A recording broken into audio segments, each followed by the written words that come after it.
कि translational mode कितना होता है बताएं आप, या इतना लिखने का जरूरत नहीं है शॉर्ट में। एफ इज इक्वल टू, हमें ये मिलता है ट्रांसलेशनल मोड 3, रोटेशनल मोड कितना मिलता है? तो डाई एटॉमिक गैस आप ले लो, या इसके साथ आप ये भी लिख लो लीनियर पॉलीएटॉमिक, लीनियर पॉलीएटॉमिक यहां पे लिख सकते हो आप। तो बेसिकली यहाँ पे एफ इज इक्वल टू 3+2, और ये था 3n-5। तो ये बेसिकली एनर्जी कितना कंट्रीब्यूट करता है? Half K T. और ये भी ईच मोड के लिए कितना कंट्रीब्यूट करता है? Half K T. लेकिन ईच वाइब्रेशनल मोड कितना कंट्रीब्यूट करता है? तो ईच वाइब्रेशनल मोड कंट्रीब्यूट करता है 2 × ½ kT, दो एनर्जी टर्म कंट्रीब्यूट करता है। तो यहाँ पे जितना भी डिग्री ऑफ फ्रीडम मिलेगा वाइब्रेशनल मोड के कोरोस्पॉन्डिंग एनर्जी टर्म में, वो क्या हो जाएगा? डबल हो जाएगा। तो यहाँ पे आप बेसिकली डाई एटॉमिक है मान लो, लिनियर से कंफ्यूजन होगा तो आगे भी लिख सकते हैं। तो यहाँ पे कितना होगा? 6 - 5 कितना आएगा? 1 आएगा। तो आप लिखेंगे यहाँ पे 3+2+1, तो ये याद रखेंगे। जब यहाँ पे 3/2 kT या 3/2 R काउंट करोगे, यहाँ पे 2 × ½ kT होगा, या आप लिखोगे 2 × ½ R। तो यहाँ पे वाइब्रेशनल मोड के लिए क्या हो जाएगा? डबल हो जाएगा। वाइब्रेशनल मोड हम लोगों ने उतना ही काउंट कर लिया था। यानी अगर सीवी की अगर हम लोग बात करते हैं, ध्यान देंगे, तो सीवी जैसे अगर आप A/2R लिखे थे, U is equal to A/2 NRT लिखा हुआ था, या DU is equal to A/2 NRDT, तो CB A/2R होता है। तो ट्रांसलेशनल मोड से यहाँ पे हमें कितना मिलेगा? तो ये 3/2 kT मिलेगा। रोटेशनल मोड से कितना मिलेगा? तो 2 × ½ kT मिलेगा। और यहां पे डिग्री ऑफ फ्रीडम कितना? तो 3 × 2 - 5, ये 1 आ रहा है। तो ये 1 का डबल मिलेगा, यानी यहां पे डबल होगा, यानी 1 वाइब्रेशनल मोड है तो 2 एनर्जी टर्म कंट्रीब्यूट करता है। तो सीबी यहां पे कितना हो जाएगा? तो सीबी मिलेगा, आप देखिए F/2R होता है, 3+2+2 कितना आएगा? 7 आएगा। तो यहां पे ये हो जाएगा 7/2R, 7/2R। तो 3+2+2 ये आपको मिला 7/2R। तो सीपी आप लिखते हो CB+R, यही लिखते हो। तो ये कितना मिलेगा? 9/2R। तो गामा, यहां पे मैं मॉडरेट टेम्परेचर वाइब्रेशनल मोड क्यों काउंट कर लिया, मैं समझाते समझाते आगे बढ़ गया। फिर 1 सेकंड रुकेंगे। ये वाइब्रेशनल मोड हम लोग कब काउंट करेंगे? तो यहाँ पे मॉडरेट टेम्परेचर लिखा हुआ है, या तो इसी को हटा देते। तो मॉडरेट टेम्परेचर पे तो आप केवल 3+2 और ये 0 हो जाएगा, 5 होगा। तो सी भी आप लिख देंगे A/2R, क्या लिखेंगे? A/2R, 5/2R होगा। और यहाँ पे सीपी कितना हो जाएगा? 5/2R प्लस R, कितना हो जाएगा ये? 7/2R। और गामा कितना मिलेगा? CP/CV 1.4। हाई टेम्परेचर पे हम लोग बेसिकली इसको काउंट करेंगे, तो हाई टेम्परेचर पे F कितना हो जाएगा? 3+2+3n-5। तो यहाँ पे 3 × 2 - 5, ये कितना आ रहा है? तो ये 1 आ रहा है। तो बेसिकली ये 1 के लिए यहाँ पे हम लोग दो एनर्जी टर्म काउंट करते हैं डबल, क्योंकि ये हर एक एनर्जी, ये ट्रांसलेशनल मोड में ½ kT कंट्रीब्यूट करेगा, और ये हर एक रोटेशनल मोड के लिए ½ kT एनर्जी कंट्रीब्यूट करता है। और यहां हम लोगों ने लिखा था 2 × ½ kT, ½ kT प्लस ½ kT। तो यहां पे सीवी हम लोग लिखते हैं F/2R। तो यहां पे F इसके अनुसार काउंट करेंगे, 3+2 और इसका डबल होगा, तो कितना हो जाएगा? 3+2+2/2R, कितना आएगा ये? 7/2R। यानी ये आ रहा है 1, लेकिन इसका डबल काउंट करेंगे, क्यों? क्योंकि ये दो एनर्जी टर्म कंट्रीब्यूट करता है। तो सीपी कितना आ जाएगा? तो सीपी आप लिखेंगे यहाँ पे CV+R, यानी ये 9/2R। तो गामा कितना मिलेगा? CP/CV, यानी आपको मिलेगा 9/7।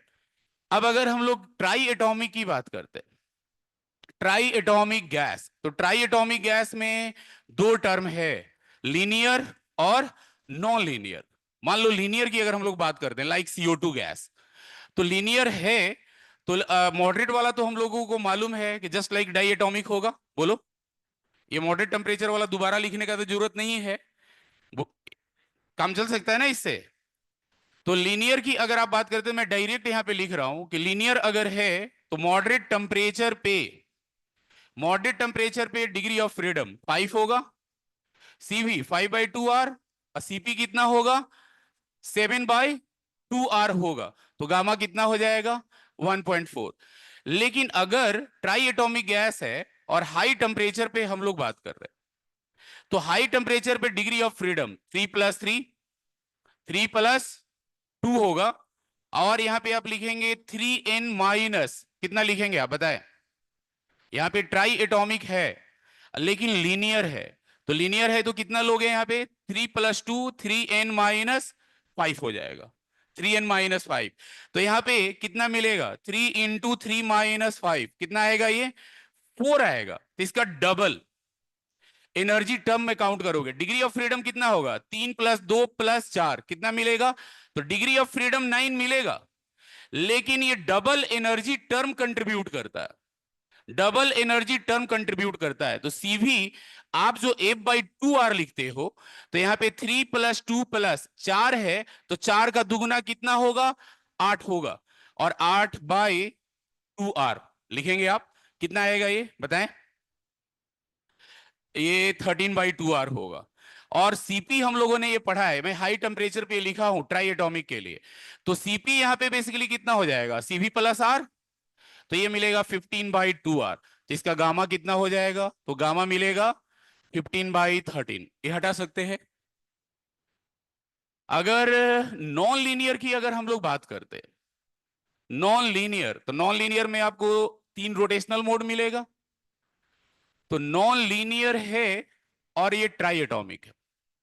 तो नॉन लीनियर ट्राई एटॉमिक की अगर आप बात करते हो, तो मॉडरेट टेम्परेचर पे क्या लिखोगे बताओ, मॉडरेट टेम्परेचर पे डिग्री ऑफ फ्रीडम 3+3, और इधर कितना आएगा ये 0, ये 6 होगा, तो सीवी = F/2R, ये 3R होगा, और सीपी कितना होगा CV+R 4R होगा, तो गामा आपको मिल जाएगा 1.33।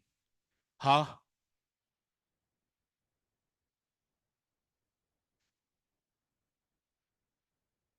बताओ। हम्म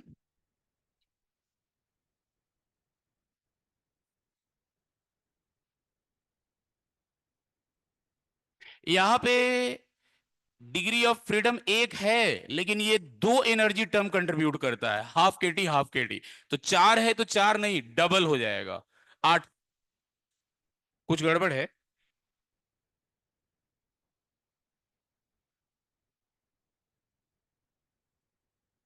कुछ गड़बड़ है। बताओ, खड़े हो जाओ, खड़े हो जाओ, बताओ बताओ। कहाँ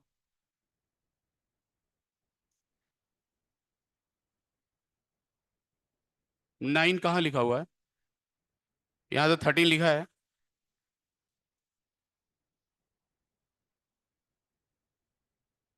ओ ये बात है, देखो पहले ध्यान से सुन लो, डिग्री ऑफ फ्रीडम तो 9 ही मिलेगा, 3 translational mode, 2 rotational mode, 4 vibrational mode, this is energy term. CV क्या है एनर्जी टर्म है, डी बराबर NCV/dt, डी बराबर F/2 nRDT, तो ये एनर्जी टर्म से हमें मिलता है।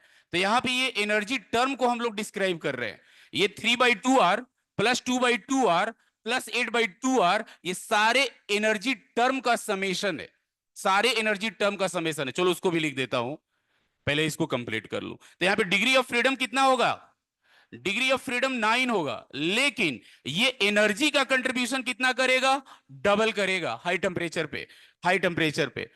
यहां पे ध्यान देंगे, डिग्री ऑफ फ्रीडम 3+3 और 3n-6, ध्यान देंगे ट्राई एटॉमिक है, तो 3 × 3 - 6 कितना आएगा ये 3 आएगा, बोलिए। तो टोटल टोटल यहां पे डिग्री ऑफ फ्रीडम कितना मिल रहा है, टोटल डिग्री ऑफ फ्रीडम 9 मिल रहा है, लेकिन ये 2 एनर्जी टर्म कंट्रीब्यूट करता है, it contributes it contributes 2 energy term लिखाया हुआ है। तो ध्यान देंगे, CV जब आप लिखेंगे F/2R लिखते हैं आप, तो यहां पे F/2R क्या होगा, तो ये 3/2R, 3/2r, और यहाँ पे 3 है तो इसका डबल हो जाएगा, कितना होगा, 6 होगा। तो आप लिखेंगे 6 इंटू हाफ आर, यानी हाफ इंटू के इंटू एन इंटू टी लिखते हैं, या हाफ के टी लिख सकते हैं आप। तो ये कितना मिलेगा, 3 + 3 अब +6, तो ये 12/2r मिलेगा, और ये कितना होगा, 6r। सीपी आप लिखते हो सीवी प्लस आर, तो ये कितना मिल जाएगा, बोलो, 7r मिलेगा। और यहां से गामा आप कैलकुलेट कर सकते हैं, तो गामा कितना आएगा बताएं।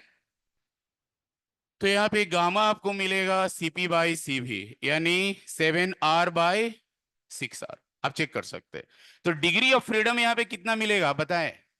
This is degree of freedom 9, यहाँ पे डिग्री ऑफ फ्रीडम कितना है, 9 है। लेकिन vibrational mode 2 energy term contribute करता है, तो यहां डबल होगा इसको लिखने के बाद।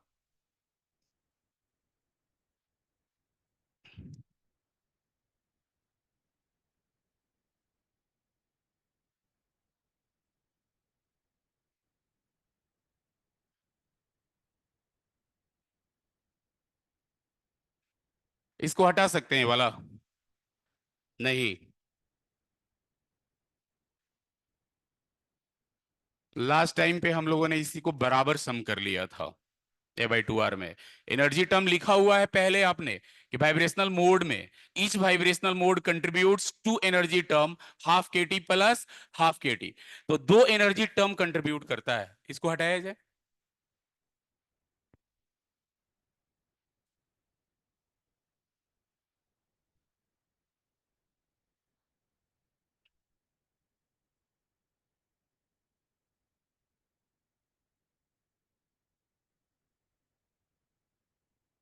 बढ़ा जाए आगे। हम्म।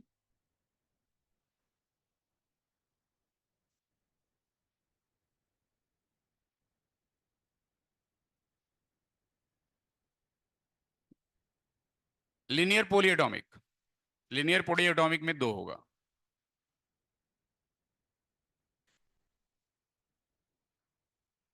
ये ट्राई एटॉमिक गैस कौन सा है, ट्राई एटॉमिक गैस कौन सा हम लोगों ने यहां पे लिखा है, ये लीनियर पोलीएटॉमिक।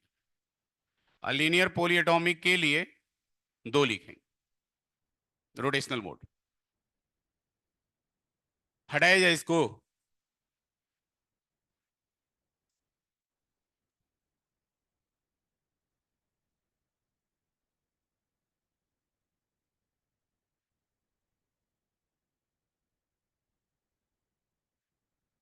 देखो यहाँ पे जैसे हम लोगों ने ये लिखा हुआ था, ध्यान देंगे आप, average energy of one molecule, इसको मैं अगेन एक बार लिख दे रहा हूं, average energy of an ideal gas molecule, of an ideal gas molecule. तो हम लोगों ने यहां पे लिखा हुआ था number of degree of freedom, number of degree of freedom I into contribution of energy to each degree of freedom. तो यहां पे हम लोगों ने लिखा था contribution of energy, energy to each degree of freedom. एक बार कैलकुलेशन वो होने पे थोड़ा सा आपको होगा, यहाँ पे ध्यान देंगे, इसके बाद आगे बढ़ेंगे हम लोग। अगर हम लोग यहाँ पे बात करते हैं मोनो एटॉमिक गैस के, मोनो एटॉमिक गैस के, तो मोनो एटॉमिक गैस के लिए जब आप इंटरनल एनर्जी लिखते हो तो आप क्या लिखते हो, A/2 लिखते हो, या A/2 लिखते हो एक मोलिक्यूल के लिए, तो F into half K T लिखते हो। तो मोनो एटॉमिक गैस के लिए क्या लिखेंगे आप, 3 into half K T, 0 into half K T, इधर ये 0 होगा। तो ये हमें काइनेटिक थ्योरी ऑफ गैसेज भी आप लोगों ने पढ़ा होगा, ये 3/2 के टी मिलेगा। और आपने ये पढ़ा है कि U F/2 के टी है, तो हम लोगों ने ये भी पढ़ा है कि du इज इक्वल टू क्या होता है, du इज इक्वल टू हम लोगों ने पढ़ा है NCV/dt होता है। जैसे यहाँ पे आपने du भी पढ़ा हुआ है कि du किसके बराबर होता है, बोलिए, du F/2 NR/dt होता है। और du किसके बराबर होता है? एनसीबीडीटी। एनसीबीडीटी। तो यहां से सीवीएम किसके बराबर हम लोगों को मिलता है? A/2R के बराबर मिलता है, यही हम लोगों ने पढ़ा हुआ है।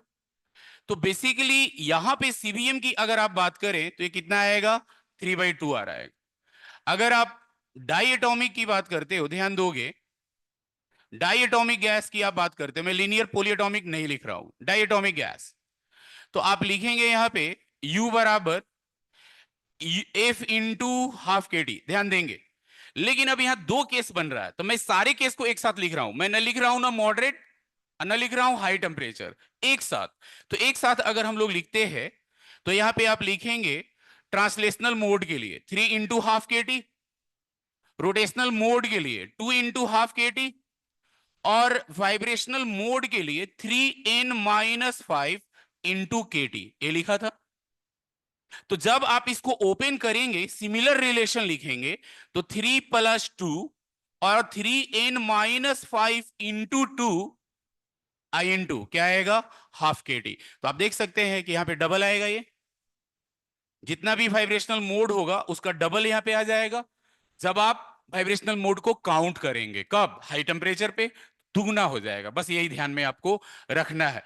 तो यहां पे अगर आप कहो तो यहां पे सीवी कितने के बराबर हो जाएगा? तो आपने ये पढ़ा हुआ है कि डी यू होता है F/2 nRDT, और ये NCVDT, ये हमने पढ़ा हुआ है। तो CV इज इक्वल टू है F/2R। तो यहां F/2R लिखेंगे तो कितना आपको मिलेगा? तो ये मिलेगा 3+2 और 2 इंटू 3n-5 आई इंटू R/2 मिलेगा, यही एनर्जी टर्म होगा। और आप यहाँ पे CP लिख सकते हो, तो दिस इज CV+R। अगर आप ट्राई एटॉमिक गैस की बात करते हो, ध्यान दो, ट्राई एटॉमिक गैस की अगर आप बात करते हो तो ट्राई एटॉमिक गैस में लिनियर है या नॉन लीनियर है? एवरेज एनर्जी अगर हम बात करें यहाँ पे मोलिक्यूल की, तो एवरेज एनर्जी की बात करते हैं जो मोलिक्यूल के पास है, तो आप यहाँ पे लिखेंगे 3 इंटू हाफ के टी, अब +3 इंटू हाफ के टी, अब +3n-6 इंटू के टी। अगर होगा तो मॉडरेट टेम्परेचर पे तो ये जीरो होगा, हाई टेम्परेचर पे काउंट होगा तो यही लिखेंगे आप। तो आप यहां पे लिख सकते हो एवरेज एनर्जी जो मोलिक्यूल का है, this is U is equal to, आप लिखते हैं यहां पे F/2 nRT, या ये रिलेशन आप लोग डायरेक्ट लिखते हो, तो इसको सम करोगे तो कितना आएगा बताओ? 3+3+3n-6, और यहाँ पे 3n-6 है तो ये डबल हो जाएगा, और यहाँ पे कितना ले लोगे? Half K T. तो जितना भी ये वैल्यू आ रहा है उसको सीवी में आप डबल कर दोगे, तो सीवी आप लिखोगे F/2R, लेकिन यहाँ पे होगा 3+3 3n-6 इंटू 2, और यहाँ पे कितना हो जाएगा? /2R। तो जब वाइब्रेशनल मोड कब काउंट करोगे? जब हाई टेम्परेचर होगा, नहीं तो इसको जीरो लेंगे। ये तो हम लोगों को ध्यान में रखना है कि हाई टेम्परेचर पे ही केवल काउंट होगा। तो आपने सीवी अगर काउंट कर लिया तो सीपी किसके बराबर होगा? CV+R। आप इसको सम कर देंगे और आपको यहां से क्या मिल जाएगा? गामा। तो मैंने सारे एनर्जी टर्म के आधार पे लिखा हुआ है, ये ध्यान में रखेंगे कि डबल क्यों होता है। डबल एनर्जी टर्म के कंट्रीब्यूशन के कारण होता है हाई टेम्परेचर पे। इसको लिखने के बाद कुछ क्वेश्चन बनाए हैं, एक्सरसाइज 1। कुछ बोल नहीं रहे हो आप लोग?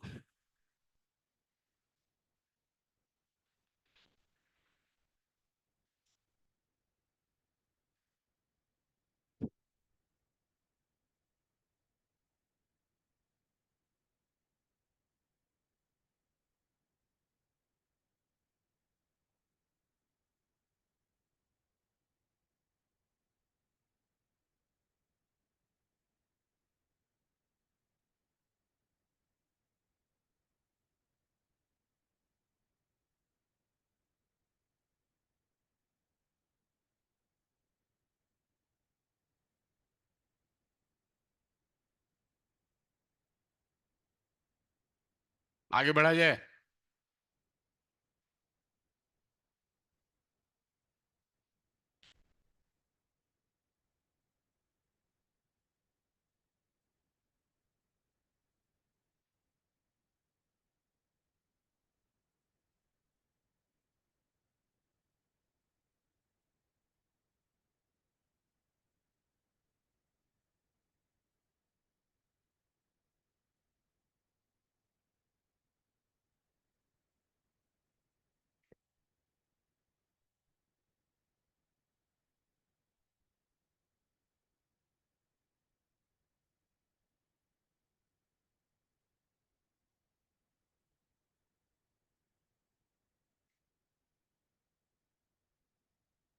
ये वाला पार्ट हटाया जाए, ये वाला।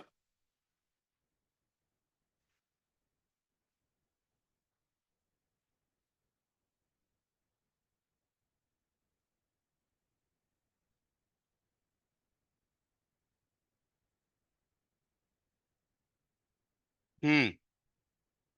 तो पिछले क्लास में हम लोगों ने पढ़ा हुआ था डीएच। तो डीएच इज इक्वल टू हम लोगों ने क्या पढ़ा बताएं आप? N C P M D T plus del H by del P at constant temperature DP. ये रिलेशन पढ़ा था हम लोगों ने, बोलिए। और हम लोगों ने आइडियल गैस के लिए रिलेशन लिखा था। आइडियल गैस के लिए रिलेशन क्या लिखा था बताएं आप? आइडियल गैस के लिए इसको कंप्लीट किया था ना हम लोगों ने, DH is equal to NCP D होगा। DH is equal to NCP D. एक तो ये रिलेशन पढ़ा, और दूसरा हम लोगों ने पढ़ा था कि एच बराबर क्या होता है? U plus PV.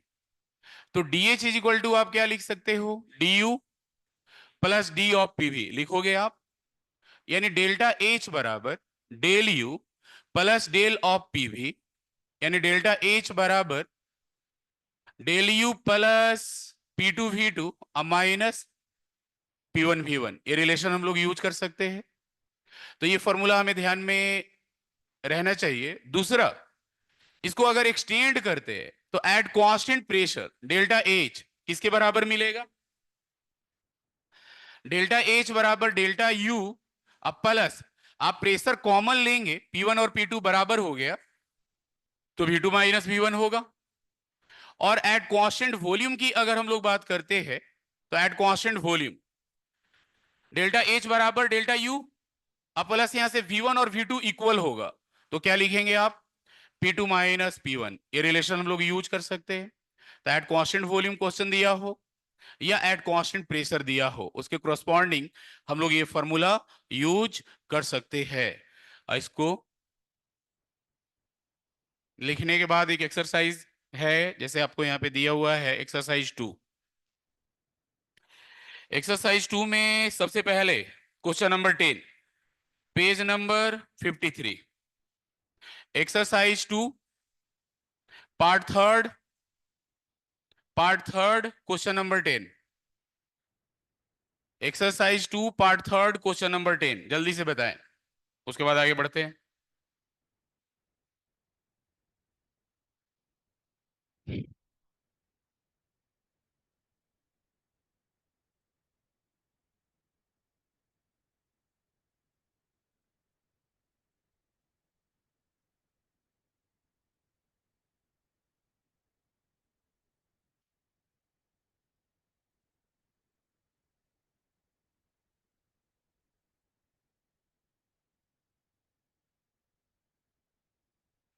इस साइड हटाए ये वाला।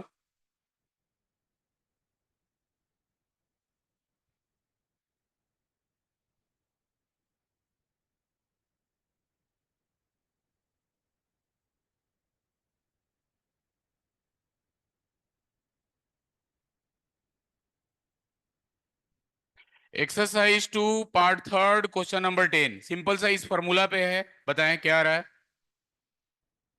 कहता है 1 mole of a non ideal gas undergoes, मान लो यहाँ पे कोई नॉन आइडियल गैस दी हुई है, ये नॉन आइडियल गैस है, और पॉइंट ए से पॉइंट बी, पॉइंट ए से पॉइंट बी, ये गैसियस सिस्टम बेसिकली किसी प्रोसेस से जा रहा है। 2 ATM 3 litre, 2 ATM 3 litre 95 kelvin, और यहां पे आपको दिया हुआ है 4 ATM 5 लीटर और 245 केल्विन। तो कहता है चेंज इन इंटरनल एनर्जी आपको दिया है, गिवन है delta U is equal to कितना दिया है? 30 लीटर एटीएम। 30 लीटर एटीएम दिया है, और आपको बताना है कि डेल्टा एच ए से बी तक जाने में क्या होगा, बताए। ये डेल्टा एच आपको बताना है क्या होगा।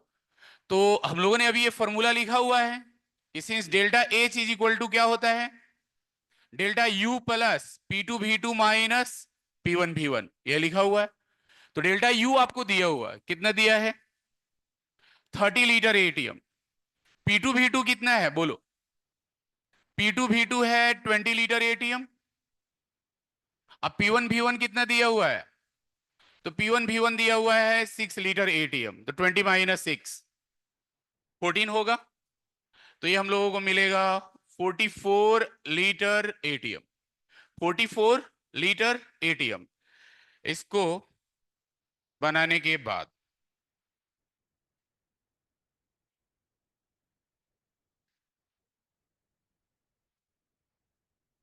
इसको हटा सकते हैं वाला। नहीं।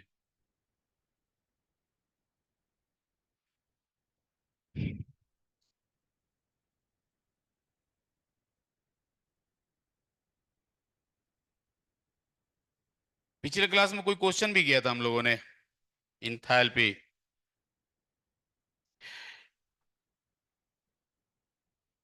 एक क्वेश्चन लिखेंगे।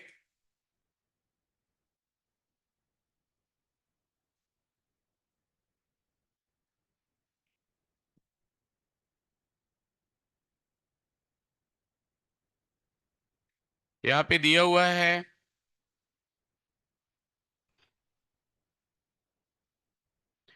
120 ml of water liquid is kept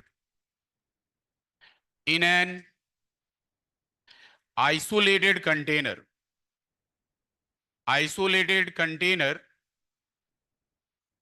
at 1 atm. Its pressure, its pressure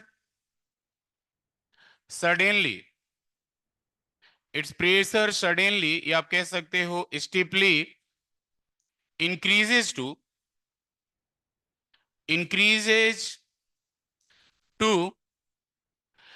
100 atm. 100 atm. 100 atm. So its volume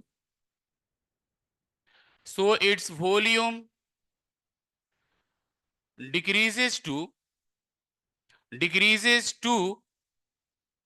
100 liter, 100 milliliter. Find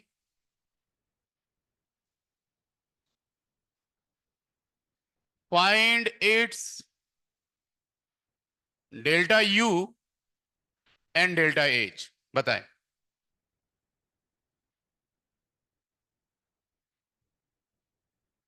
क्या होगा?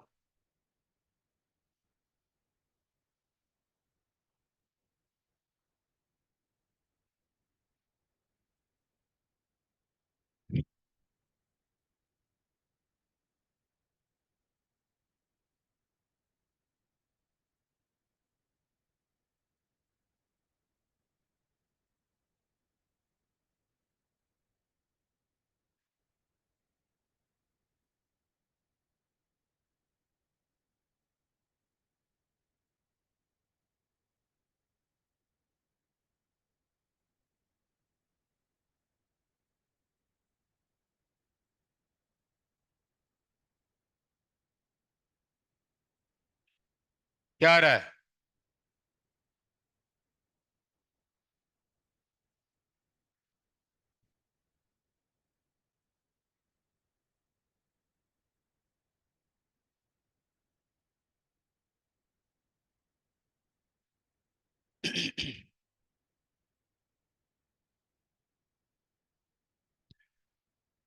यहां पे 120 मिलीलीटर दिया है water liquid, is capped in an isolated container. Isolated container है, यानी heat exchange क्या होगा सिस्टम और सराउंडिंग के बीच? जीरो होगा। तो डेल्टा यू आपको निकालना है, delta you and delta H. तो फर्स्ट लॉ ऑफ थर्मोडायनेमिक्स है, डेल्टा यू बराबर क्या लिखेंगे? Q plus W. और ये क्यू जीरो होगा, आइसोलेटेड कंटेनर आपको दिया हुआ है, आइसोलेटेड कंटेनर दिया हुआ है यहाँ पे। तो डब्ल्यू डेल्टा यू के बराबर होगा, और W is minus P delta we. तो प्रेशर कितना है यहाँ पे? प्रेशर है 100 एटीएम। और वॉल्यूम बेसिकली यहाँ पे घट रहा है 120 से 110, सॉरी 100, तो 100 माइनस 120 मिलीलीटर लिखेंगे हम लोग। तो ये कितना मिलेगा, -100 ATM इंटू ये हो जाएगा -20, तो माइनस माइनस प्लस होगा, और 20 इंटू 10⁻³ लीटर होगा। तो ये हम लोगों को मिल जाएगा माइनस प्लस हो जाएगा, ये 2 लीटर आएगा ये। तो 2 लीटर डेल्टा यू मिला। और डेल्टा एच बराबर हम लोगों ने अभी लिखा कि delta U plus P2V2 minus P1V1। तो डेल्टा यू आप लिखोगे यहाँ पे 2 लीटर और P2V2 कितना दिया हुआ है, तो फाइनल प्रेशर है 100, फाइनल प्रेशर है 100, और यहाँ पे कितना लिखेंगे आप, तो ये हो जाएगा 100 ml है, 100 ml है, तो 100 इंटू 10⁻³ लीटर ATM। और इधर क्या आएगा, बोलिए, और इधर आ जाएगा 1 ATM आई इंटू 120 इंटू 10⁻³ तो लीटर ATM में आ जाएगा। इसको लिखने के बाद, इसको लिखने के बाद एक क्वेश्चन है इसमें, एक्सरसाइज 2 में, पार्ट 1 में question number 6, exercise 2 part 1 question number 6, बताओ क्या होगा। सिंपल सा क्वेश्चन है।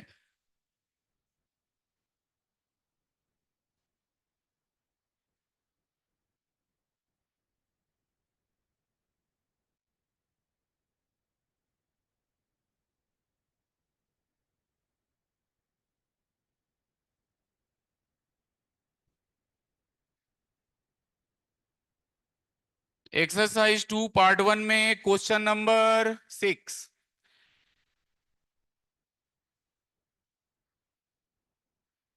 दूसरे को नहीं देखेंगे, कुछ लोग पहले से बना के बैठा होगा, आप लोगों को बनाना होगा, है ना।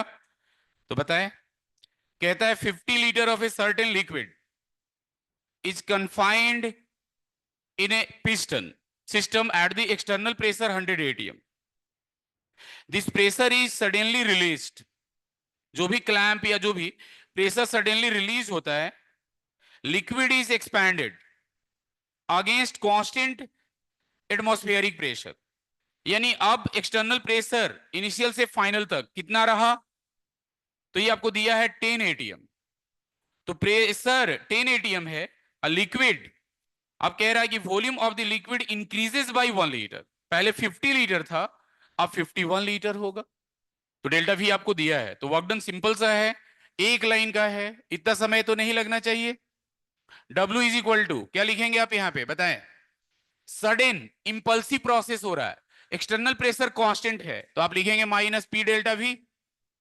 तो minus P delta V, pressure यहाँ पे दिया है 10 ATM, और डेल्टा V कितना है, या तो आप 51 लीटर माइनस 50 लिख लें या 1 लीटर लिख लें, एक्सपेंशन है तो वर्क डन का साइन निगेटिव होगा।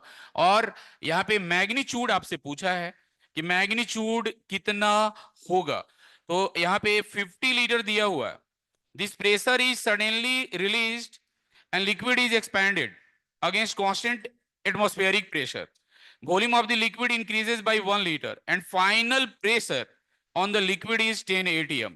तो कितना आएगा ये बताएं, यहां पे 51 माइनस 50, क्या ये 10 लीटर ATM होगा या एटमॉस्फेरिक प्रेशर दे रहा है, तो यहाँ पे 1 लिखेंगे, आप क्या लिखेंगे बताएं, आप क्या आएगा, एटमॉस्फेरिक प्रेशर लिखा हुआ, तो यहाँ पे volume of the liquid increases by 1 litre and final pressure on the liquid is 10 ATM। तो फाइंड द मैग्नीट्यूड, कितना आना चाहिए,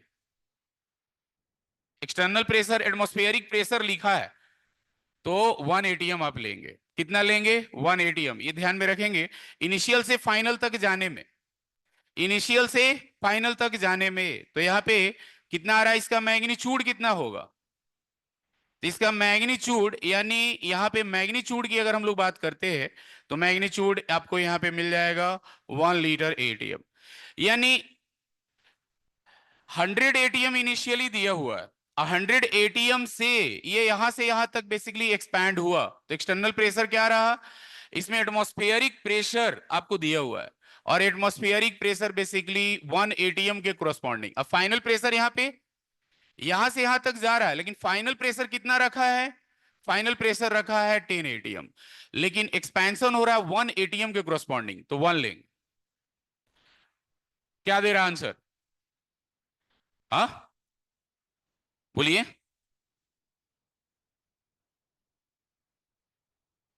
क्या आंसर होना चाहिए इसमें? है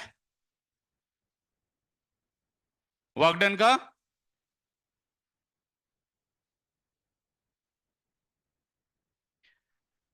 वो आंसर क्या दे रहा है? 500 दे रहा है। 500 लीटर एटीएम। आंसर एक बार फिर से देखेंगे, पार्ट 1 का क्वेश्चन नंबर 6। क्या करोगे तुम लोग भाई मेरे? एक्सरसाइज कौन सा है? एक्सरसाइज 2 पार्ट 1 क्वेश्चन नंबर 6 का ए दिया हुआ है। कि किसने देखा था? बी और सी, दो लोगों ने आंसर बताया। हाँ,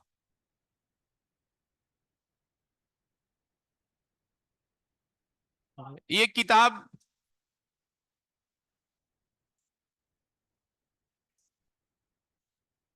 अच्छा, अच्छा, मैं गलत चेक कर रहा हूं।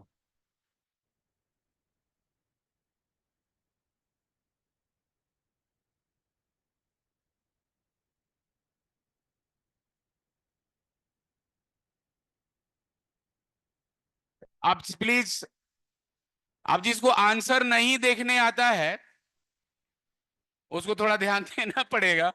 कोई कुछ नहीं कर सकता है। अब कुछ आंसर देख रहा है बी, कुछ देख रहा है सी, आंसर आ रहा है ए।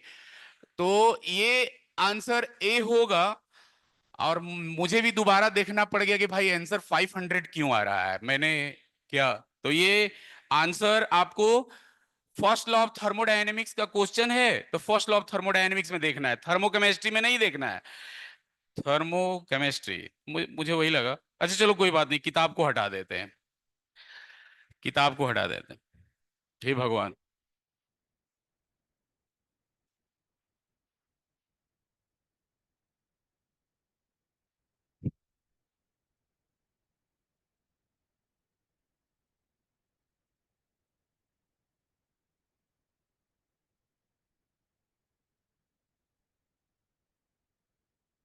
अब आगे बढ़ते हैं। मान लो हमें कोई ये रिएक्शन दिया है जिसमें रिएक्टेंट और प्रोडक्ट गैसियस फेज में है। गैसियस फेज में है तो हम लोगों ने ये पढ़ा कि H बराबर क्या होता है? U plus PV. H बराबर U प्लस पीवी होता है, तो डेल्टा H हम लोग यहां पे लिखेंगे, डेल्टा H बराबर del U plus del of PV. और आइडियल गैस के लिए हम लोगों ने पढ़ा है पीवी क्या होता है? एनआरटी। तो most of the chemical reaction in laboratory या in nature occurs at constant temperature and pressure. तो यहां पे पीवी इक्वल टू एनआरटी होता है, आइडियल गैस के लिए हम लोगों ने पढ़ा हुआ है पीवी इक्वल टू एनआरटी। तो most of the chemical reaction in nature occurs at constant temperature and pressure. तो हमें यहां पे रिलेशन मिलता है डेल्टा एच बराबर delta U plus delta NG R T. Delta NG R T. अब यह जो डेल्टा एनजी होता है, डेल्टा एनजी हम लोगों ने केमिकल इक्विलिब्रियम में भी पढ़ा है। Sum of coefficient of gaseous product, sum of coefficient of gaseous product minus sum of coefficient of gaseous reactant, sum of coefficient of gaseous reactant। यानी हम लोग यहां पे लिख सकते हैं C प्लस डी माइनस ए प्लस बी। जैसे मान लो हमें एक रिएक्शन दिया हुआ है कि N2 gas plus 3H2 gas equal to 2NH3 gas. तो इसके लिए डेल्टा एन जी क्या लिखोगे आप?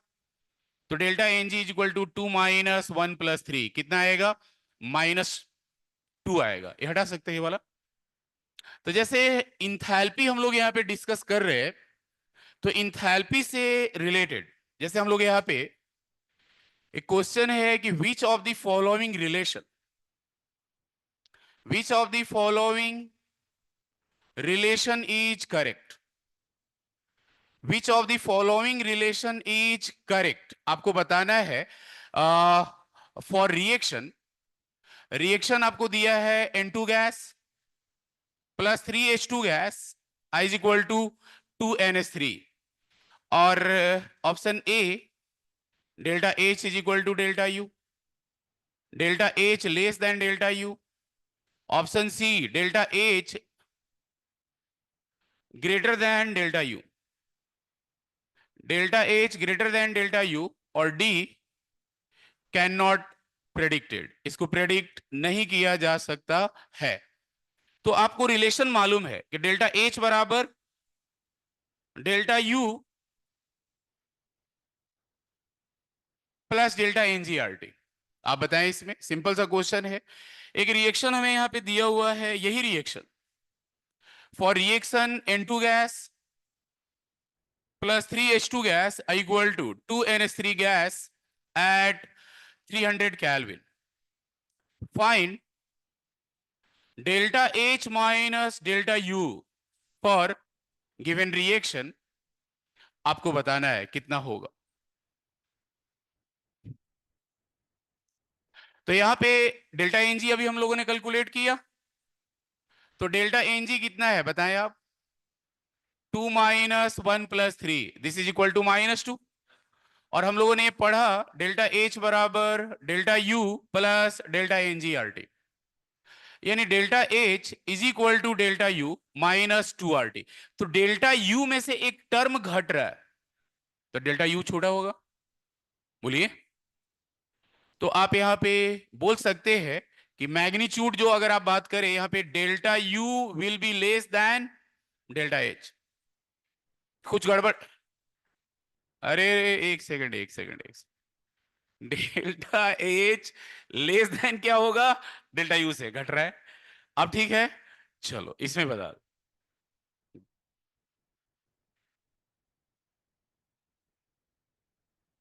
इसमें सिंपल सा है, 300 केल्विन पे आपको बताना है। तो हम लोगों ने ये पढ़ा है कि डेल्टा एच बराबर क्या होता है बताएं आप? डेल्टा यू प्लस डेल्टा एनजीआरटी, और आपने डेल्टा एनजी यहां लिखा है डेल्टा यू -2RT। तो delta H minus delta U is equal to -2RT। तो आप कोई भी यूनिट में कैलकुलेट कर लो, कैलोरी में, लीटर एटीएम में, या जूल में, पढ़ा हुआ है हम सभी ने।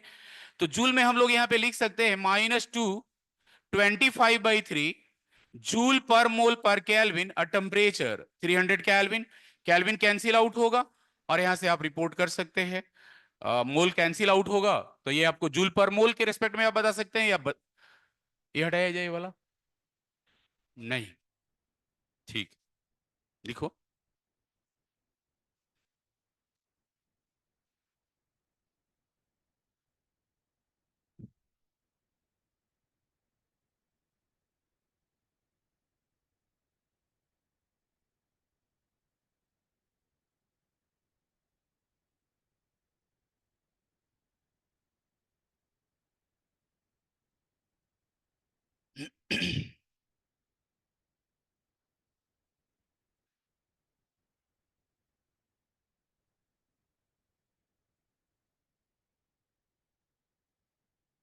बढ़ाइए।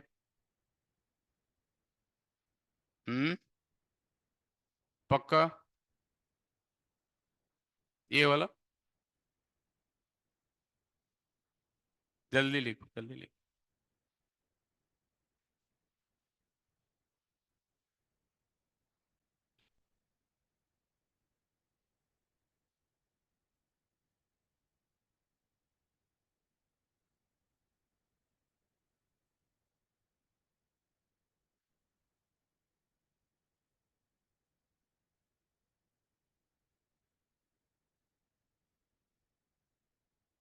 फर्स्ट पार्ट हटाया जाए।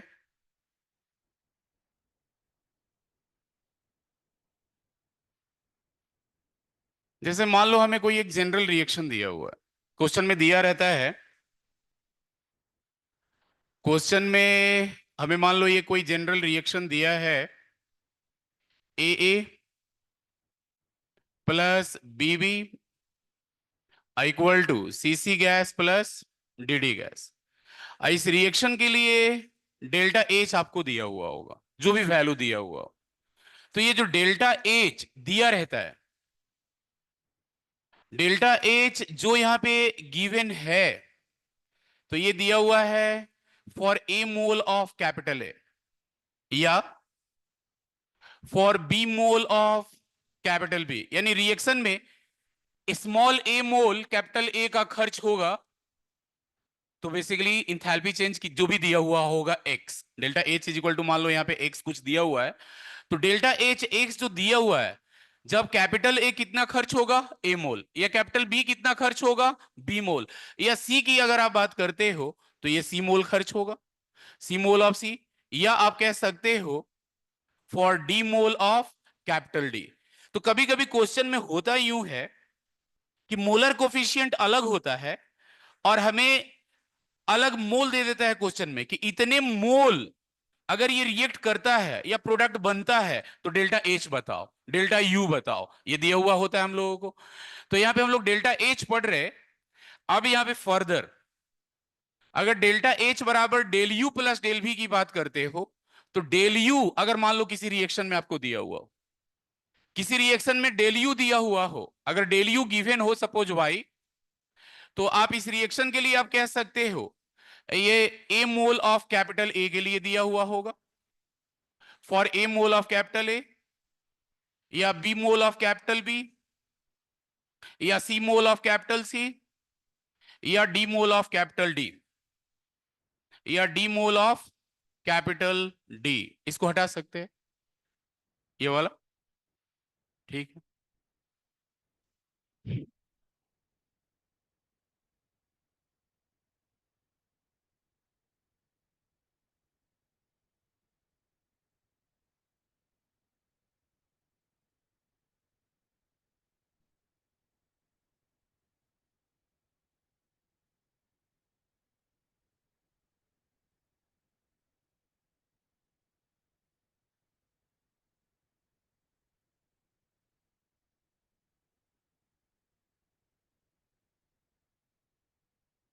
ये क्या लिखे हो, थोड़ा थंबा, थंबा क्या होता है? हम्म हम्म हम्म हम्म। नेपाल की तराई में हो? क्या होता है थंबा? मीन्स रुकने के लिए बोल रहा है? अच्छा अच्छा अच्छा अच्छा।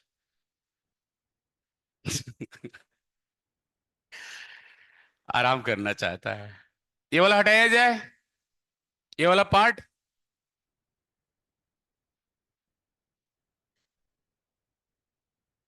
सोचिए, ऑनलाइन क्लास कर रहा है, वो तो पूरा स्क्रीनशॉट ले सकता है, सब कुछ उसके पास है। ध्यान देंगे यहाँ पे।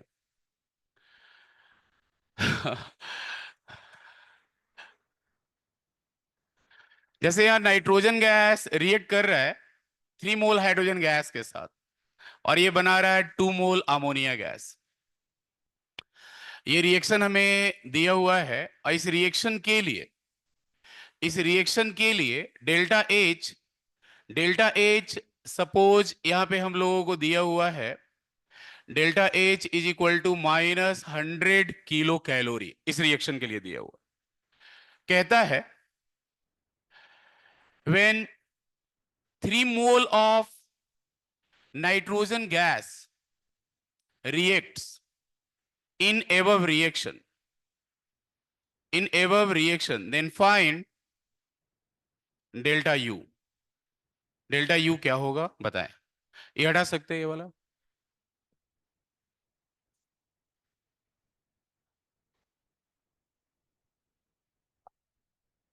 तो सिंपल सा है, डेल्टा एच आपको दिया हुआ है और आपको बताना है डेल्टा यू क्या होगा।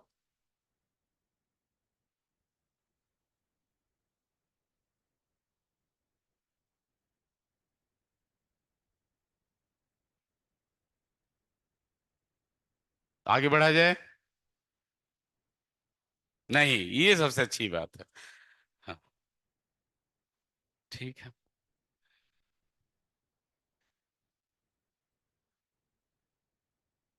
कितना आया?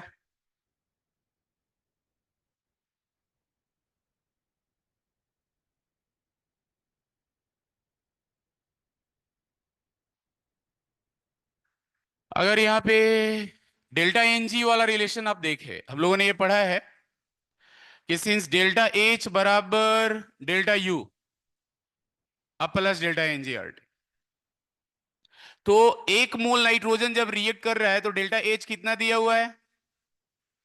-100 किलो कैलोरी, मान लो ये दिया हुआ है।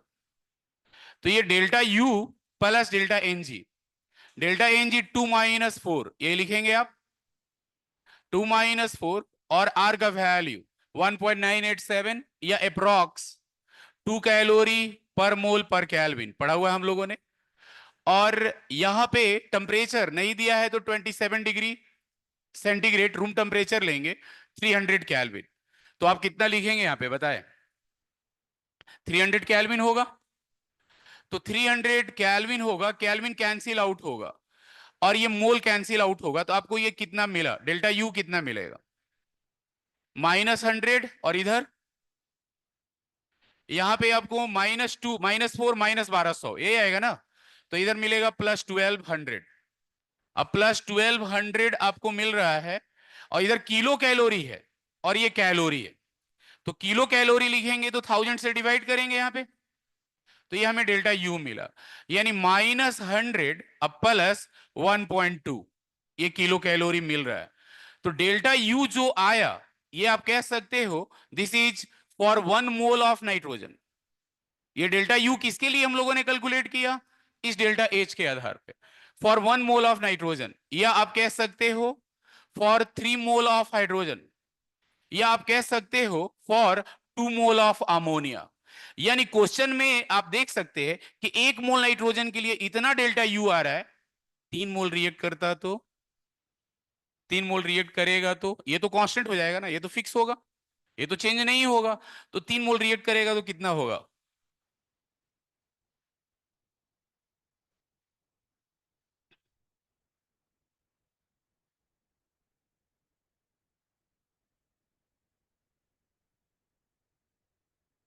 किसी ने कहा सेम रहेगा। सेम रहेगा? नहीं, सेम क्यों रहेगा? हाँ,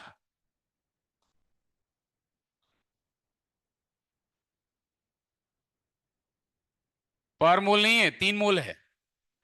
पर मोल नहीं है, कितना मोल है? 3 मोल है। 3 मोल रिएक्ट करेगा तो कितना होगा बताएं? 3 मोल होगा तो 3 गुना होगा। 3 मोल होगा तो 3 गुना। इसको बाद लिखेंगे आप, इसको लिखने के बाद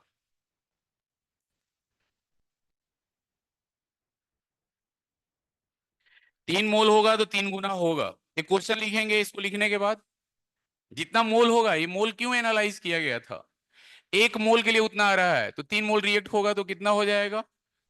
हाँ, क्योंकि आप डेल्टा एच लिखते हैं किलो कैलोरी पर मोल, किलो जूल पर मोल लिखते हैं ना आप, तो 1 मोल के लिए इतना रिएक्ट कर रहा है तो 3 मोल के लिए क्या होगा? ट्रिपल हो जाएगा। कितना आ रहा है सॉल्व करके? जितना भी आएगा 3 टाइम्स हो जाएगा।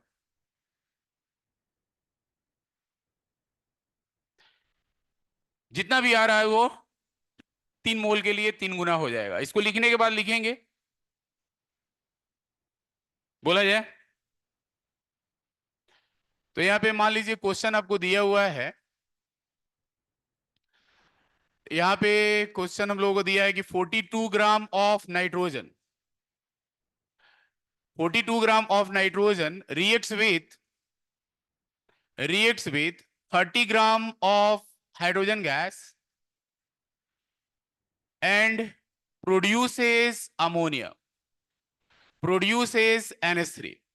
तो यहां पे N2 गैस अब plus 3H2 gas I is equal to 2NH3। Temperature आप 27 डिग्री सेंटीग्रेड लेंगे, टेम्परेचर यहां पे 27 डिग्री सेंटीग्रेड है। और बेसिकली आपको यहां पे कैलकुलेट करना है, find delta H of reaction. Delta H of reaction आपको बताना है, इस रिएक्शन का जो यहाँ पे रिएक्शन हो रहा है, और डेल्टा यू आपको यहाँ पे दिया हुआ है। डेल्टा यहाँ पे यू दिया हुआ है -150 किलो कैलोरी पर मोल। ये आपको इस रिएक्शन का दिया हुआ, इस रिएक्शन का दिया है। 1 मोल जब नाइट्रोजन रिएक्ट करता है कितना आएगा बताएं। लास्ट बेंच वाले लोग भी बताएं। लास्ट बेंच वाले लोग अति रिलैक्स्ड मोड में है।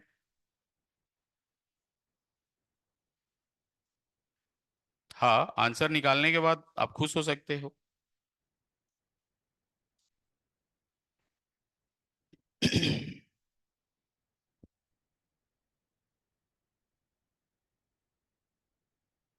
हम्म।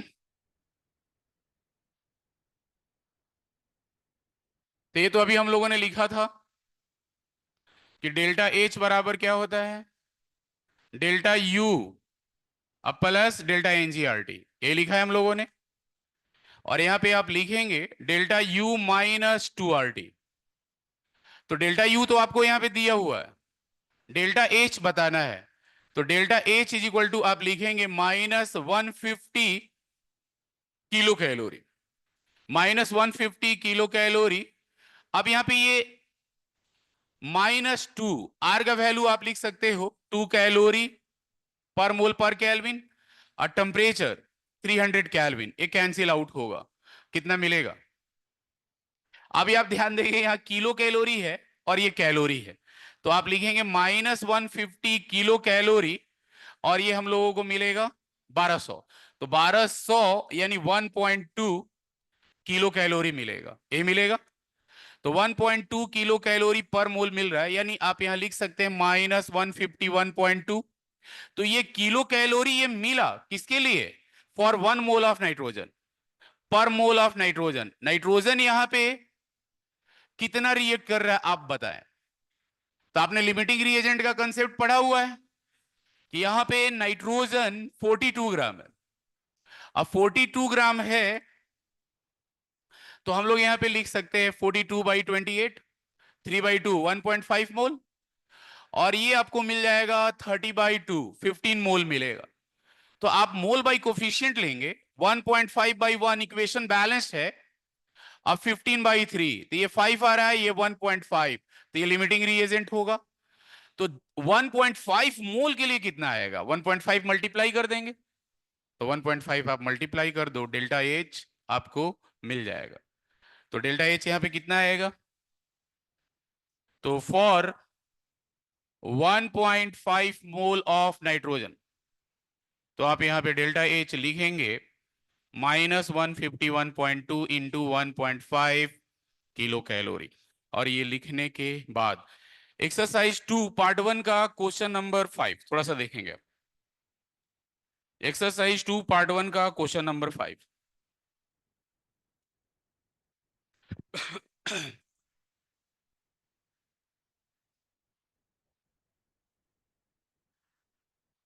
Exercise 2 part 1 question number 5। Book सभी के पास होना चाहिए, इतना ध्यान में रखेंगे आप। हाँ, क्योंकि मान लीजिए कि इस क्लास में क्लास कम लगता है हम लोगों का, तो क्वेश्चन साथ साथ हो जाएगा। और 1 आप लोगों ने बनाया होगा, उसको भी लास्ट में डिस्कस करेंगे। एबीसी आपने बनाया होगा, है ना। अरे कुछ लोग मेरे को आश्चर्यचकित होकर देख रहे हो। कोई बात नहीं है, कल कर लेंगे। हाँ, हाँ, तो कल कल बना लेंगे, कल डिस्कस कर लेंगे। ये हटाया जाए, बोलो।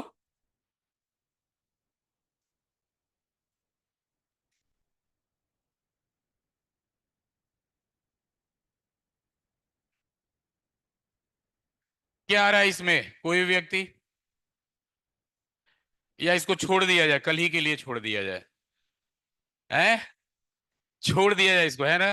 तो हेडिंग लिखो, हेडिंग लिखो calculation of work done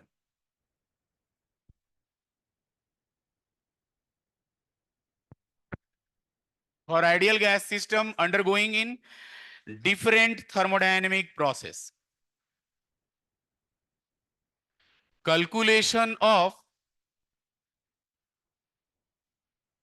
work done for ideal gas system, undergoing in different thermodynamic process.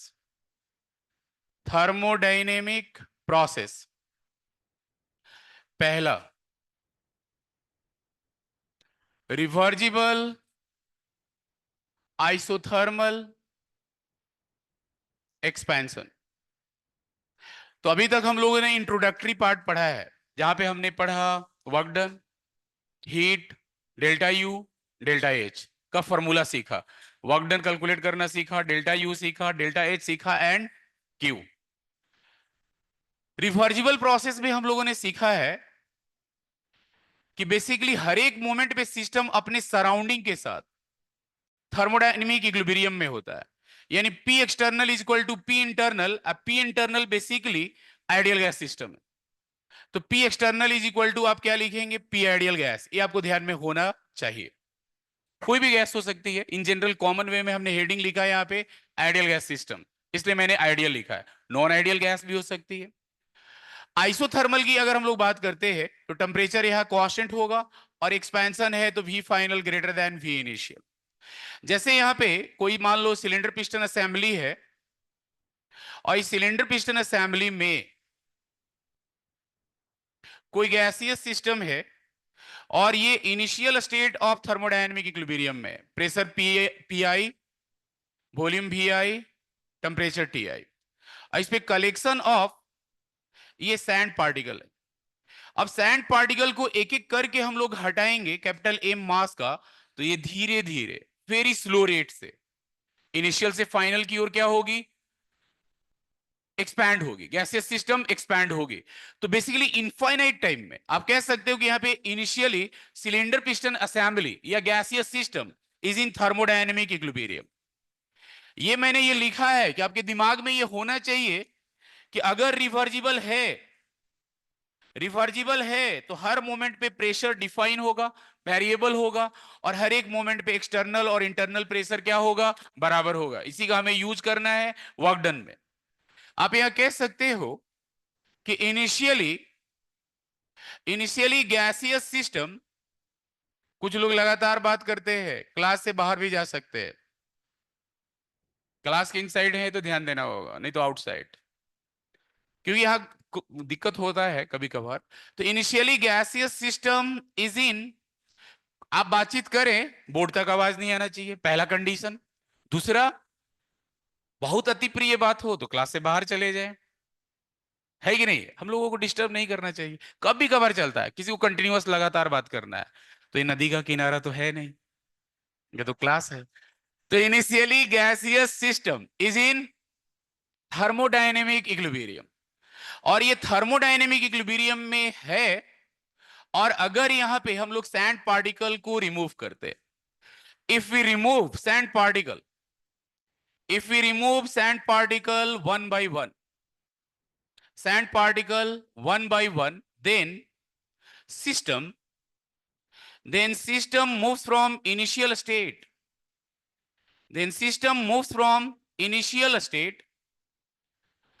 to final state, in infinite time, to final state with infinitesimally slow rate, in infinite time। तो ये हम लोगों ने पढ़ा हुआ है। तो यानी हर मोमेंट पे एक्सटर्नल और इंटरनल प्रेशर क्या होगा, बराबर होगा। तो बेसिकली वर्क डन का यूनिवर्सल फॉर्मूला हमने पिछले क्लास में पढ़ा, बताएं आप। तो वर्क डन का यूनिवर्सल फॉर्मूला हम सभी ने पढ़ा, -P एक्सटर्नल dV। तो वर्क डन आप लिखेंगे यहां पे -P एक्सटर्नल dV, कहां से लेके कहां तक, लोअर लिमिट कितना लेंगे आप, VI, और अपर लिमिट VF। अभी हम लोगों ने सीखा, और यही की पॉइंट है, अगर रिवर्जिबल है तो प्रेशर क्या होगा, वेरिएबल, और यह इंटीग्रेशन से बाहर नहीं होगा। यानी आपने यह लिखा है आइडियल गैस सिस्टम के लिए कि पी एक्सटर्नल हर मोमेंट पे पी इंटरनल के बराबर होगा, और ये इनफाइनाइट टाइम में, कितने टाइम में ये बेसिकली पहुंचेगा फाइनल स्टेट तक, इनफाइनाइट टाइम में बेसिकली ये कंप्लीट होता है प्रोसेस। तो हर एक मोमेंट पे एक्सटर्नल और इंटरनल प्रेशर बराबर है और इंटरनल सिस्टम आइडियल गैस है, तो एनआरटी बाई वी लिखेंगे आप। तो NRT by V D V V1 से लेके V2 तक, यानी एक एक करके जब सैंड पार्टिकल आप रिमूव करोगे तो ये इनिशियल स्टेट से फाइनल स्टेट तक आएगा और यहां पे थर्मोडायनामिक इक्विलिब्रियम एस्टैब्लिश करेगा, जहां पे pressure P final, volume V final और टेम्परेचर T फाइनल। तो जब यहां पे इसे सॉल्व करेंगे, आइसोथर्मल है तो टेम्परेचर कांस्टेंट है, इंटीग्रेशन से बाहर आएगा, तो minus NRT DV by V V1 से लेके V2 तक, यानी फॉर्मूला हम सभी को यहां पे क्या मिलता है, माइनस एनआरटी एल एन, बोलो, V2 बाई V1। आप ध्यान देंगे वर्क डन का जो फॉर्मूला हमें मिलता है रिवर्जिबल आइसोथर्मल एक्सपेंशन के लिए, minus NRT L N V2 by V1। यहां एल एन का बेस कितना है, तो एल एन का बेस ई है, एल एन का बेस कितना है यहां पे आपने मैथमेटिक्स में पढ़ा हुआ है, और जब बेस चेंज करेंगे आप 2.303 NRT log V2 by V1, तो बेस कितना होगा यहाँ पे, बेस 10 होगा। हमने आइडियल गैस में बॉयल्स लॉ पढ़ा है, P1 V1 बराबर P2 V2, आइसोथर्मल में जब टेम्परेचर कांस्टेंट होता है तो हमने ये फॉर्मूला पढ़ा हुआ है कि जब टेम्परेचर कांस्टेंट होगा तो P1 V1 बराबर P2 V2, यानी V2 by V1 is equal to हम क्या यूज कर सकते हैं, P1 बाई P2। तो आप यहां लिखेंगे work done is equal to minus NRT L N P1 by P2, base E होगा यहां पे, अब minus 2.303 NRT NRT log P1 by P2, और यहां पे बेस कितना होगा, तो यहां बेस 10 होगा। तो ये वर्क डन का फॉर्मूला हम लोगों ने पढ़ा हुआ है। बोलिए, हमने पिछले क्लास में ये सीखा कि अगर हमें पीवी डायग्राम दिया हुआ हो तो मैग्नीट्यूड ऑफ वर्क डन हम लोग बता सकते हैं। Magnitude of work done, PV diagram का जो एरिया होगा, पीवी डायग्राम का जो एरिया होगा ऑन वॉल्यूम एक्सिस, उससे हम लोग magnitude of work done find out कर सकते हैं। और एक्सपेंशन होगा तो साइन निगेटिव होगा, और कंप्रेशन होगा तो साइन पॉजिटिव होगा। आप देख सकते हैं एक्सपेंशन हो रहा है, और एक्सपेंशन हो रहा है तो V2 is greater than V1। Log एक इंक्रीजिंग फंक्शन है, तो बेसिकली V2 बाई V1 क्या होगा, ग्रेटर देन 1 होगा, और लॉग बेसिकली यहां पे पॉजिटिव है, तो ये V2 बाई V1 बढ़ रहा है तो लॉग V2 बाई V1 भी बढ़ेगा, यानी वर्क डन क्या आएगा, negative.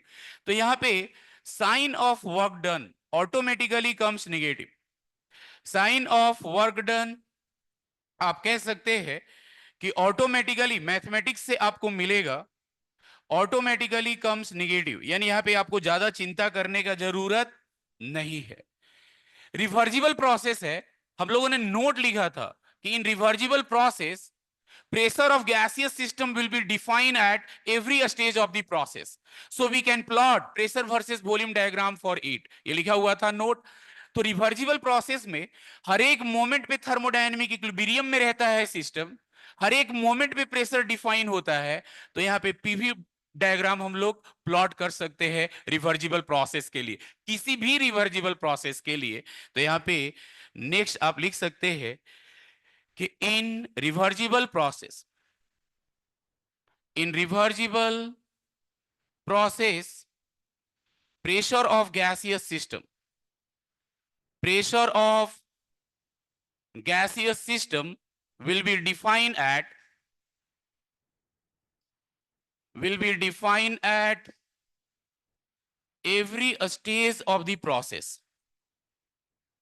every stage of the process, so we can plot PV diagram for it।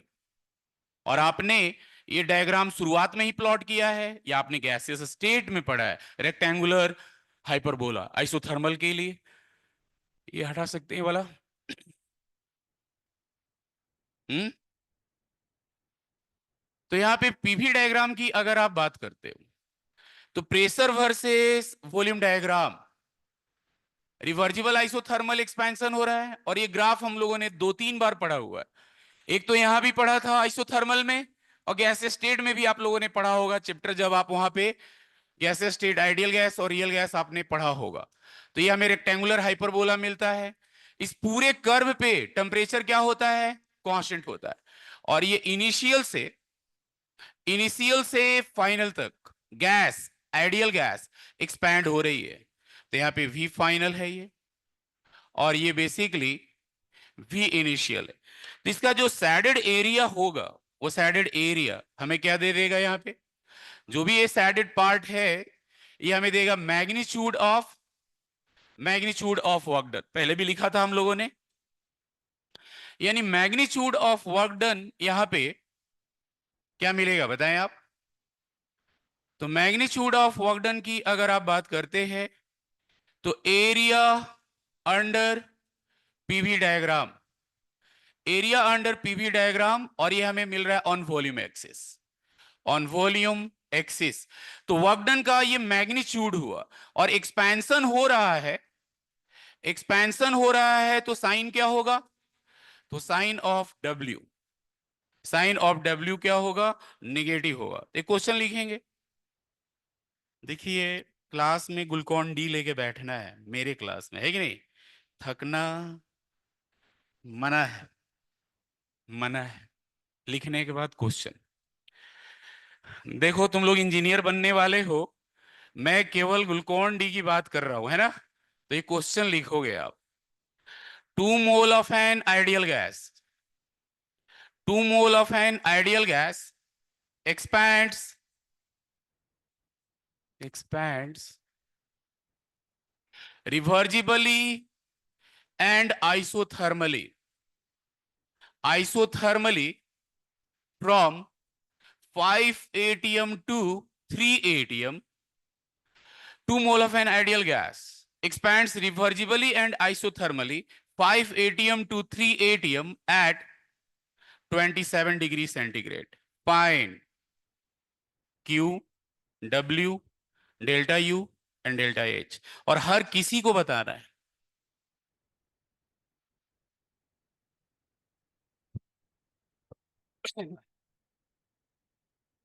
और अगर किसी को कोई भी दिक्कत हो कि गैस कौन सी है, तो आप यहां मोनो एटॉमिक ले सकते हैं, मोनो एटॉमिक गैस।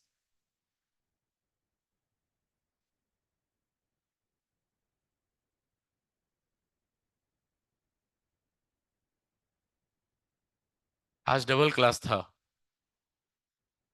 अच्छा कल है।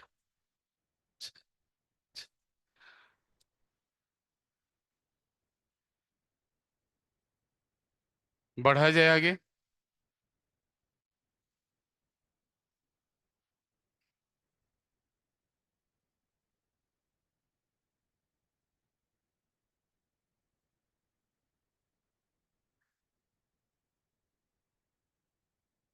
बड़ा आराम से लेकिन लिखते हो तुम लोग। हम्म। कितने लोगों ने बना लिया क्वेश्चन?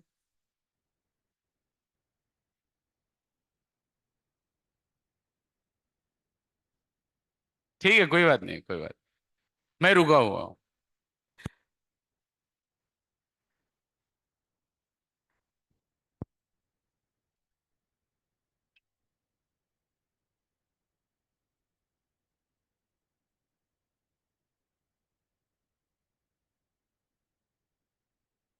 हाथ दर्द कर रहा है? सही। ओह।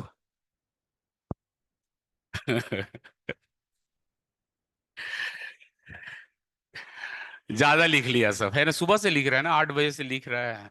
बताओ। हम्म। और 8 बजने वाला है, 12 घंटे हो गए लिखते लिखते। ये वाला हटाया जाए? चलो, बहुत खुशी की बात है। तो यहां पे वर्क डन का फॉर्मूला हम लोगों ने लिखा हुआ, आइडियल गैस सिस्टम है, आइडियल गैस सिस्टम है, और प्रोसेस कौन सा है आप बताएं? प्रोसेस रिवर्जिबल है, आइसोथर्मल है। हमने पिछले क्लास में ये पढ़ा कि अगर आइडियल गैस सिस्टम है और आइसोथर्मल है तो internal energy is the function of temperature only. So delta U क्या होगा? जीरो होगा। डेल्टा एच भी क्या होगा? जीरो होगा। ये भी पढ़ा था। एच बराबर you plus PV. Delta H बराबर डेल्टा यू अब प्लस डेल ऑफ पीवी। अब पीवी क्या होता है? एनआरटी। तो टेम्परेचर कांस्टेंट है तो delta H zero delta U zero लिख दिया। और हम लोगों ने पढ़ा ताजा ताजा वर्क डन का फॉर्मूला क्या है बताओ? क्या पढ़ा? Minus NRT L N P one by P two. तो लॉग का प्रॉपर वैल्यू याद होगा आप सभी को। मोल कितना है? और जिस यूनिट में भी कैलकुलेट करना हो एसआई यूनिट में कैलकुलेट कर लेते हैं हम लोग। 25/3 जूल पर मोल पर kelvin. Temperature 300 kelvin. Temperature 27 degree centigrade है। 2.303 लॉग। इनिशियल प्रेशर 5 और फाइनल प्रेशर 3। लॉग 5.699 या 0.7 ले सकते हैं आप। लॉग 3.48 और इसको आप कैलकुलेट कर सकते हैं। सेकेंड पॉइंट कुछ कहना तो नहीं चाहते हो? चलो बहुत खुशी की बात है। तो यहां पे ये लिखने के बाद log 5 माइनस log 3 क्योंकि आप लोग मैथमेटिक्स के स्टूडेंट है तो ये 0.699 या 0.7 ले सकते हो। और यहाँ पे 0.48 इसको सॉल्व करोगे तो किस यूनिट में मिलेगा? किस यूनिट में वर्क डन मिलेगा? जूल। तो डेल्टा यू बराबर हम लोगों ने पढ़ा FLOT। क्यू बराबर क्यू प्लस डब्ल्यू। अब आप बताओ डेल्टा यू जीरो है और वर्क डन एक्सपेंशन हो रहा है। यहाँ पे एक्सपेंशन हो रहा है तो वर्क डन क्या मिलेगा? वर्क डन निगेटिव आएगा। और वर्क डन निगेटिव आएगा तो क्यू क्या आएगा? क्यू मिलेगा पॉजिटिव। ये वैल्यू आप यहां से पुट कर देंगे। सेकंड पॉइंट 1050 जूल में। चलिए ठीक आपने कहा मैंने लिख दिया। मैंने देखा भी नहीं उधर। सेकंड पॉइंट लिखेंगे आप सभी। लिखने के बाद 1 मिनट टाइम है आपके पास।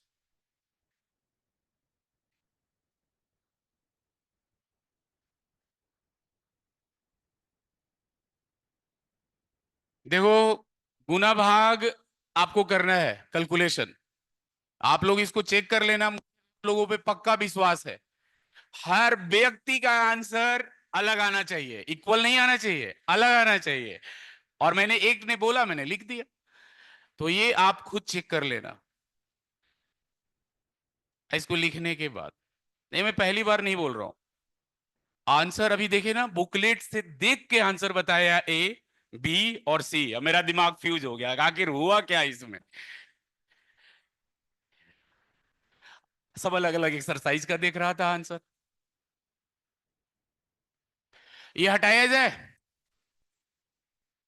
बोलिए। पूरा हटा दिया जाए। ठीक है।